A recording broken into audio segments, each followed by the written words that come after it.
अस्सलाम वालेकुम मेरे समझदार पाकिस्तानियों। मेरा नाम रेहान तारिक है और आप मेरा यूट्यूब चैनल और फेसबुक पेज देख रहे हैं।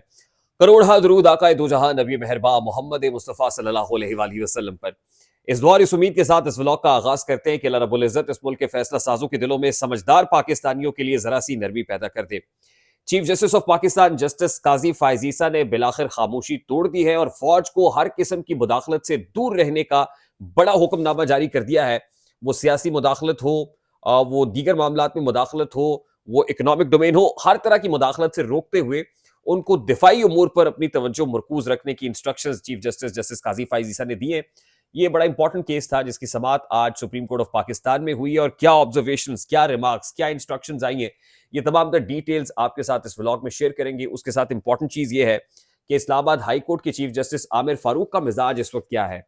क्या पाकिस्तान तहरीक इंसाफ के वो कैंडिडेट जो इस्लामाबाद से जीते थे उनको हरा दिया गया, वो रिगिंग की कंप्लेंट लेके इलेक्शन कमीशन में गए, इलेक्शन कमीशन से सुनवाई नहीं हुई, उसके बाद इस्लामाबाद हाई कोर्ट के दर पे दस्तक दी। अब जस्टिस आमिर फारूक साहब क्या सोच रहे हैं या उनकी अदालत से पाकिस्तान तहरीक इंसाफ को क्या मिल सकता है, इस पर भी आज के इस व्लॉग में बात करेंगे। और फिर पीटीआई को रोक दिया गया है, यानी वो जो मखसूस नशस्तों के लिए वो किसी जमात में जम होने या इल्हाक करने की का फैसला कर चुके थे, अब इलेक्शन कमीशन ने कह दिया है कि जो मर्जी कर लें, आपको मखसूस नशस्तें नहीं मिलने वाली हैं। और फिर अली अमीन गड्डापोर की गिरफ्तारी का फैसला भी कर लिया गया है, यानी पाकिस्तान तहरीक इंसाफ के केपी से वजारत आला के उम्मीदवार को गिरफ्तार करने का फैसला हो गया है।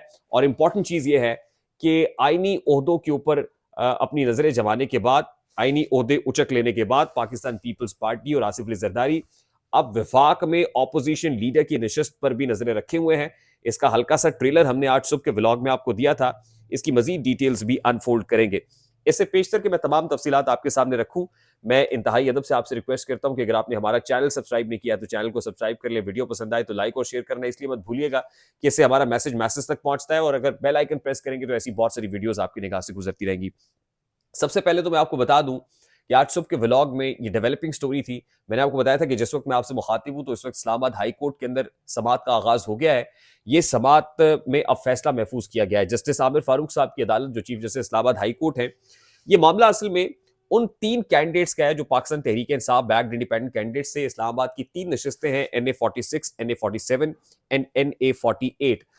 यहां के नताइज को रिटर्निंग ऑफिसर की शिकायत इलेक्शन कमीशन को की गई। इलेक्शन कमीशन ने मकामी रिटर्निंग ऑफिसर को इन इंतखाबी हलकों के ऊपर नताइज जारी करने से रोका, लेकिन इलेक्शन कमीशन ऑफ पाकिस्तान के इन अहकामात की खुल्लम खुल्ला सरीन खिलाफ वर्जी करते हुए रिटर्निंग ऑफिसर ने बावजूद इसके कि शुएब शाहीन को लिख कर दिया था कि 3 दिन तक, क्योंकि इलेक्शन कमीशन ने हमें रोक दिया है, 3 दिन तक हम नताइज जारी नहीं कर सकते, चंद घंटों के अंदर ही नताइज जारी कर दिए गए। और फिर भागे भागे ये कैंडिडेट्स जो पाकिस्तान तहरीक इंसाफ के हैं वो इस्लामाबाद हाई कोर्ट चले गए। इस्लामाबाद हाई कोर्ट में जस्टिस आमिर फारूक की अदालत में मुकदमा चला, आज उस पर समाअत हुई और उस पर लगता ये रहा है कि ये जो शिकायत आ रही है इंतखाबी उजरदारियों के ऊपर, ये शिकायत शायद अगले इंतखाबात तक भी सॉल्व ना हो सके, यानी नेक्स्ट जनरल इलेक्शन तक भी ये लिटिगेशन में ही मामला रहेगा, इनको लटकाया जाता रहेगा। अभी तक यही तय नहीं हो रहा। देखिए, आप देखिए, बाज़ औक़ात होता ही है कि जब पुलिस को फोन करते हैं ना आप, तो 2 थानों की पुलिस पहुंच जाती है, तो फौरन जब पुलिस पहुंचती है ना तो हुदूद का मामला शुरू हो जाता है। वो कहते हैं ये हमारी हुदूद में फॉल नहीं करता, दूसरा कहता है ये नहीं नहीं नहीं हमारी में नहीं, आपकी हुदूद में आता है। तो यहाँ पे हुदूद का तनाजा है। यानी अब आमिर फारूक साहब ये कह रहे हैं कि भाई ये मैं मजाज अथॉरिटी नहीं है, आप यहाँ क्यों आ गए, आप इलेक्शन ट्राइब्यूनल से रुजू करें। इलेक्शन ट्राइब्यूनल में जाएंगे तो जाहिर है वो अपना माइंड बता चुके हैं। इलेक्शन ट्राइब्यूनल ने जो फैसला सुनाना है, जाहिर है वो एक वक्त गुजरेगा, वो भी फैसला दे देगा, फिर कोर्ट के अंदर आएंगे, फिर कोर्ट कहेगा नहीं हमारी हुदूद नहीं। तो मुझे ये लगता है कि पाकिस्तान तहरीक इंसाफ के उम्मीदवारों को खार करने का एक मुनज़्ज़म प्लान बना लिया गया है। तो ये मामला तो मुझे कम अज कम एज ऑफ नाउ इन इलेक्शंस में सॉल्व होता हुआ नजर नहीं आ रहा। जितनी अपीलें उजरदारियां हैं ये इसी तरह रोलिंग स्टोन बने रहेंगे। उसके साथ इंपॉर्टेंट चीज ये है कि पाकिस्तान तहरीक इंसाफ ने यह फैसला किया था कि किसी जमात के साथ इल्हाक करेंगे। उसमें मजलिस वादतुल मुस्लिमीन और जमात इस्लामी 2 पोटेंशियल जमातें थी। अब जमात इस्लामी विफाक के अंदर तो तय हो गया कि मामला, तो उन्होंने कहा इस हद तक तो थे, लेकिन आगे के मामला हमारे साथ तय नहीं हुए थे। केपी की हमारे साथ कोई बात नहीं हुई थी। तो जमात इस्लामी ने 11th आवर पे आके, जब पाकिस्तान तहरीक इंसाफ ने यह सोच लिया था कि जमात इस्लामी के साथ केपी में इत्तेहाद करके हम अपनी मखसूस नशस्तें सिक्योर कर लेंगे, हम अपनी मेजॉरिटी बना लेंगे, और जाहिर है वहां पर तो क्लीन स्वीप किया है, लेकिन जाहिर है जमात के साथ इत्तेहाद करना, इल्हाक करना बहुत जरूरी था ताकि मखसूस नशस्तों को भी मैच्योर किया जा सके। लेकिन जमात इस्लामी ने हाथ खड़े कर दिए हैं। वो कहते जी हमारी तो आपके साथ वफाक में बात हुई थी, हमारी सूबे की हद तक तो बात ही कोई नहीं हुई थी। अब लगता यह है कि जमात इस्लामी का सॉफ्टवेयर अपडेट हो गया है। दूसरी जमात एमडब्ल्यूएम है और एमडब्ल्यूएम के जो अल्लामा राजा नासिर अब्बास साहब है, उन्होंने ट्वीट करके कहा कि हम हर तरह से, ये जमात ही इमरान खान की जमात है, ये जमात ही तहरीक इंसाफ की है, आप जो कहेंगे, आप कहेंगे खड़े हो जाओ हम खड़े हो जाएंगे, आप कहेंगे बैठ जाओ बैठ जाएंगे। और फिर उन्होंने तो जनाब मुल्क की खारजा पॉलिसी तक अपनी ट्वीट के अंदर की, जैसी इमरान खान साहब की सोच है बेन ही हम उस सोच की अक्कासी करते हैं। मजलिस वादतुल मुस्लिमीन और पाकिस्तान तहरीक इंसाफ उटू टांगे। अब हुआ यह है कि मजलिस वादतुल मुस्लिमीन ने जो खवातीन की नशस्तें उस हवाले से कोई फहरिस्त जमा नहीं कराई हुई थी।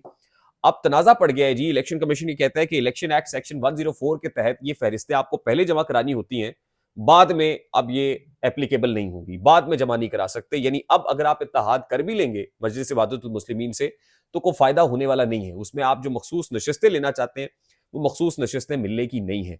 इसका मतलब यह है कि प्लान है कि पाकिस्तान तहरीक इंसाफ को ऑपोजिशन में भी इतनी आसानी से बैठने नहीं दिया जाएगा।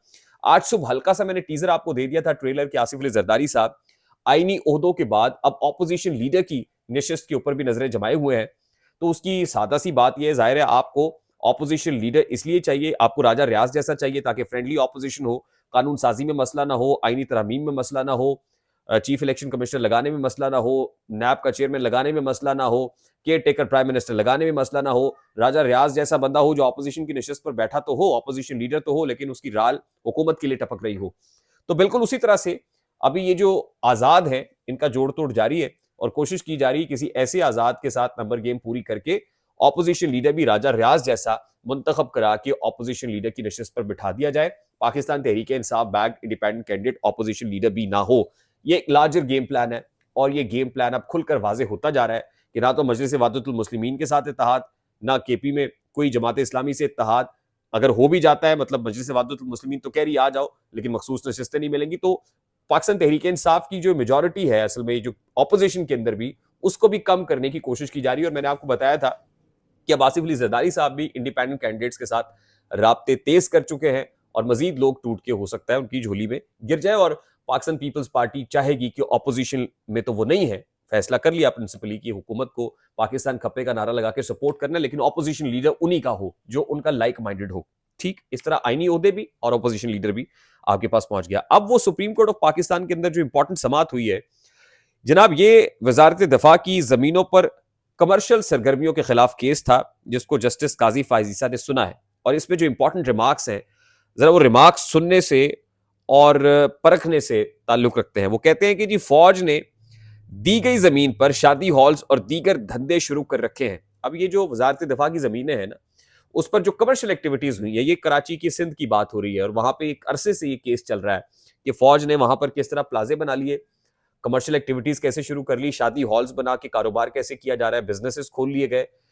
अब वो कहते हैं कि फौज ने दी गई जमीन पर शादी हॉल्स और दीगर धंधे शुरू कर रखे हैं। Chief justice of Pakistan justice Qazi फायजीसा के रिमार्क्स हैं, यानी यकीन दहानी कराएं कि धंधे नहीं करेंगे तो ठीक है।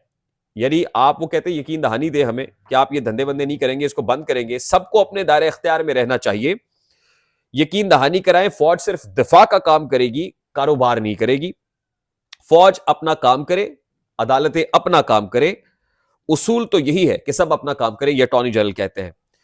वो कहते हैं फौज अपना काम करेगी तो सब ठीक हो जाएगा। अगर आपको ऐसी हिदायत हैं तो अदालत को यकीन दहानी करा दें। यानी अटॉर्नी जनरल से वो कहते हैं कि अगर आपको ऐसी हिदायत है तो यकीन दहानी कराएं, अगर आपके पास ऐसी इंस्ट्रक्शंस है कि फौज अपने दायरे में रह के काम करेगी। कहते हैं जी कि जिस बिल्डिंग में अब ये तनाजा शुरू हुआ मतरूका वक्फ इमलाक बोर्ड की है, वकील मतरूका वक्फ इमलाक बोर्ड, यानी मतरूका वक्फ इमलाक बोर्ड ये कहते हैं जी कि हमारी जमीन है।